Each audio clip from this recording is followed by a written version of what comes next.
Chinese President Xi Jinping spoke briefly on Ukraine and emphasized upon China's adherence to the purpose and principles of the United Nations Charter.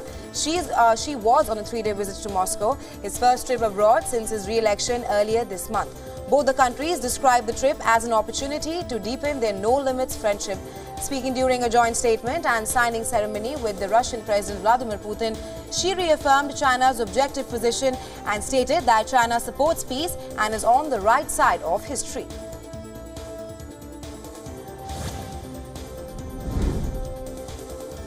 According to a body language expert, Chinese President Xi Jinping came across as more relaxed and commanding than his Russian counterpart Vladimir Putin. Now, on Monday's televised meeting, Xi's visit is also a boost for Russia. The Russian President Vladimir Putin seeks to strengthen a no-limits partnership that has provided Russia with an economic lifeline as the West keeps raking up sanctions since the Ukraine crisis began. Xi reportedly appeared settled and confident after his meeting with Putin.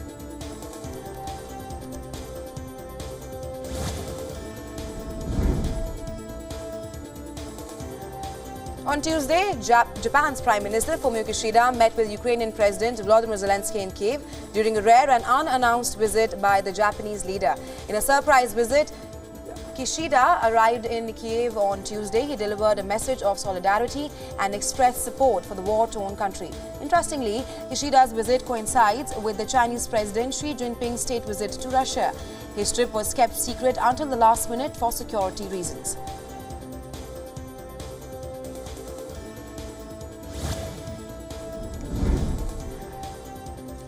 The Russian Defense Ministry said on Tuesday that 2 of the strategic bomber planes flew over the Sea of Japan for more than 7 hours.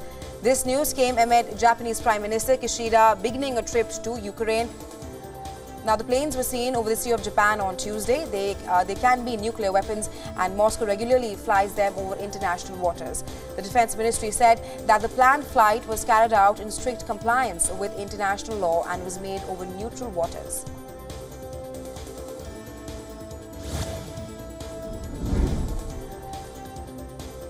Ukraine's President Volodymyr Zelensky said on Tuesday that Ukraine's armed forces need more ammunition. Most of all, he further expressed that he was expecting an increase in the supply from Western partners.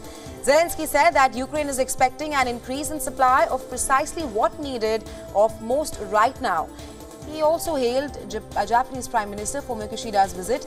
Zelensky said that talks with his Japanese counterpart were productive and covered security, political, economic and humanitarian issues.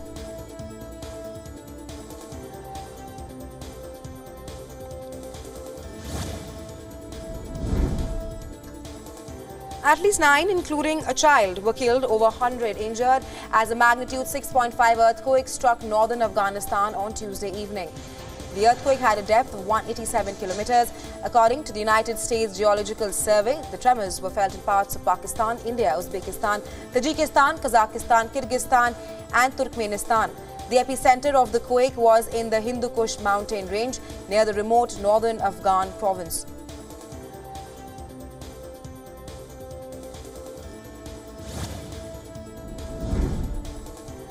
In a multinational battle group military exercises, the NATO troops based in Slovakia faced a test of their readiness as almost 2,000 troops from 6 of 89 nations along with the United States took part in the Slovak shield drills in the south of the country. The commander said that the exercises were aimed at harmonizing and synchronizing operations between the participating NATO members. Meanwhile, Slovakia's defense minister said that the exercise would help NATO forces coordinate and cooperate in the event of an attack on Slovakia.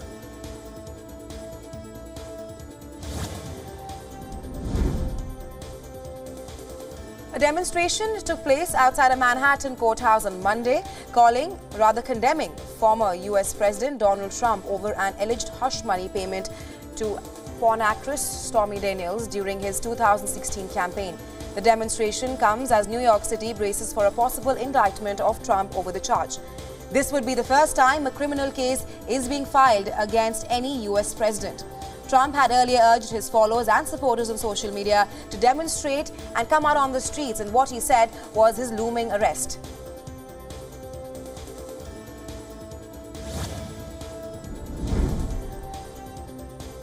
And anger continues in the streets of Paris as the demonstrations rage on in France against the pension reform bill. The demonstrations got out of hands recently and the police knocked a protester unconscious. As per reports, the demonstrator remained unconscious for around 5 minutes after taking a hit by the policeman in riot gear. The Paris police chief has promised an investigation into the matter. Macron is also looking to move on and work on new reforms in the coming few weeks. His government barely survived 2 no-confidence motions on Friday.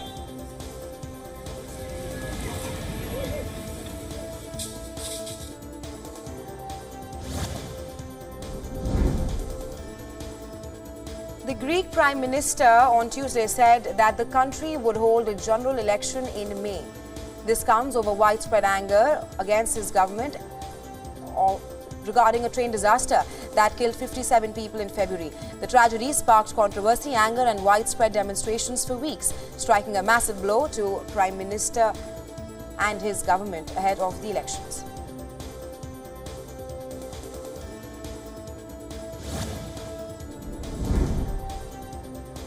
British Home Secretary Suella Braverman has said that the rate at which reports related to crimes by the London's Metropolitan Police are coming up are pretty alarming. A review conducted by The Independent concluded that the Met was institutionally racist, misogynistic, homophobic and indisciplined. Braverman said that she backed London's police, but that there were growing concerns over the institution's ability to command the confidence and trust of Londoners.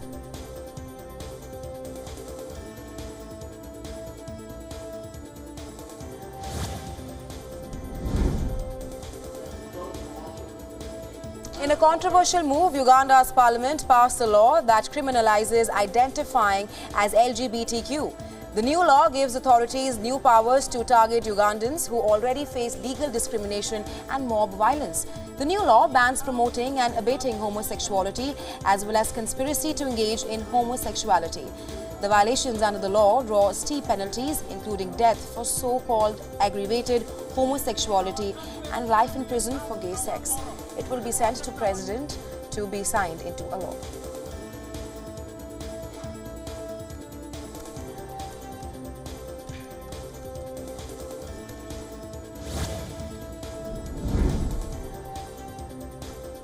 A day after Thailand's parliament was dissolved, the national poll body has said that the fresh elections would be conducted on May 14th.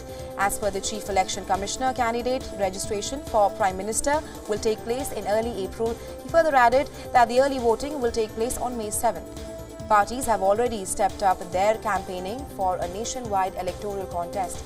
Now the incumbent Prime Minister faces a battle against the largest opposition led by the billionaire Shinawatra family.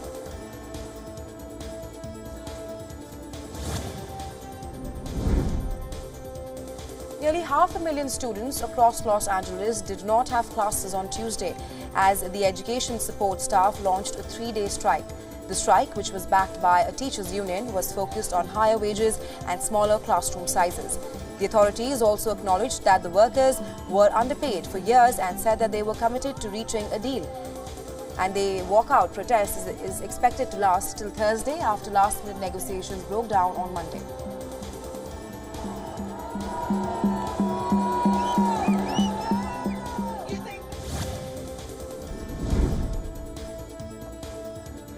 And Sri Lanka is all set to get the first $330 million portion of a $3 billion IMF bailout by Wednesday.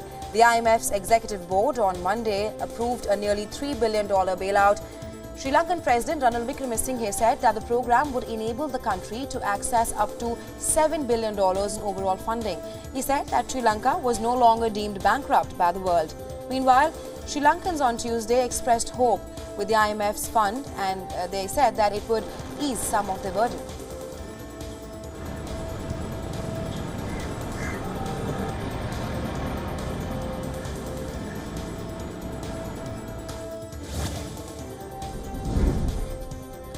The Indian Navy commissioned an indigenously developed and anti-submarine warfare shallow water craft named INS Andurod. INS Androth was commissioned into service from a seaport in Kolkata. This is the second of the 8 such vessels being made for the Navy. The ship is primarily designed for coastal surveillance. 11 out of 16 conventional submarines India has are more than 2 decades old. India seeks to counter China's growing presence in the Indian Ocean.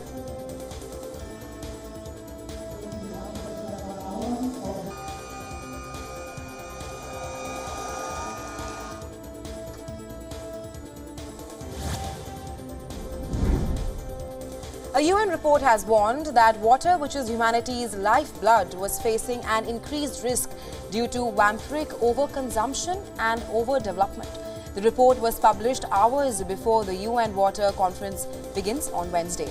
The UN Secretary General Antonio Guterres said that the world is blindly traveling a dangerous path as unsustainable water use and unchecked global warming are draining humanity's lifeblood.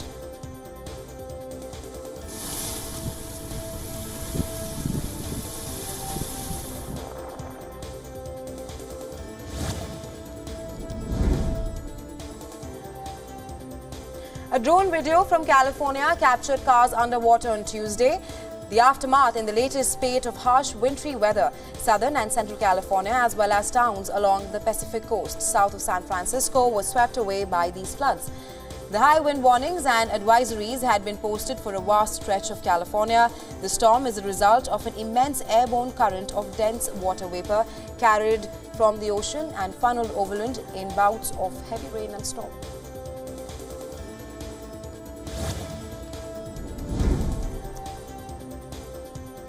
The drought in Argentina is taking a toll on the farmlands, cash crops and also those living off them. The prolonged drought is hanging heavy over Argentina's agricultural heartland and experts are predicting historic low crops. The drought has lasted for 3 years due to the La Nina weather phenomenon. This year it intensified with record-setting high temperatures during the summer, and billions of dollars of revenue from export taxes will also vanish. There have already been 9 heat waves in Argentina.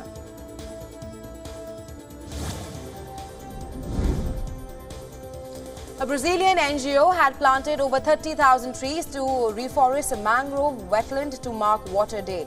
This is being done in an effort to protect river waters and the marine life. The project was started to regain 12.5 hectares of mangrove wetland in Guanabara Bay, Rio de Janeiro. The local fishermen and collectors also participated in the replanting project.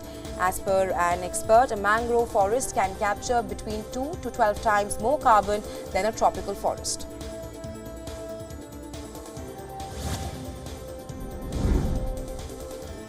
The number of monarch butterflies arriving in Mexico's forests to hibernate fell by 22% this winter compared to the year before. From Canada, millions of orange and black monarch butterflies migrate to Mexico each year.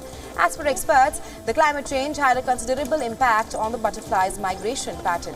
The country's largest monarch butterfly reserve is typically a major tourist attraction. However, the butterflies occupied only 2.21 hectares in December 2022 compared to 2.84 hectares the last season.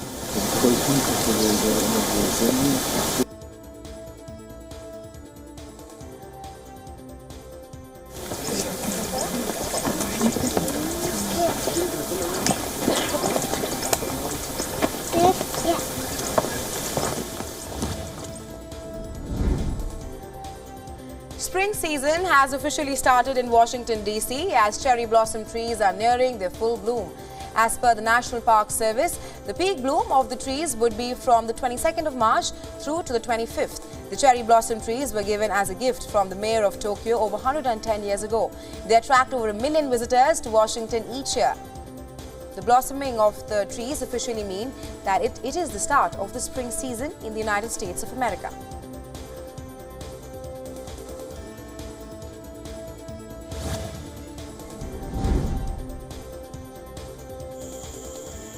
Activists want Indonesia's new capital to focus on protecting the giant apes. They face a big threat in Indonesia. A new $32 billion city is also being rebuilt near their natural habitat.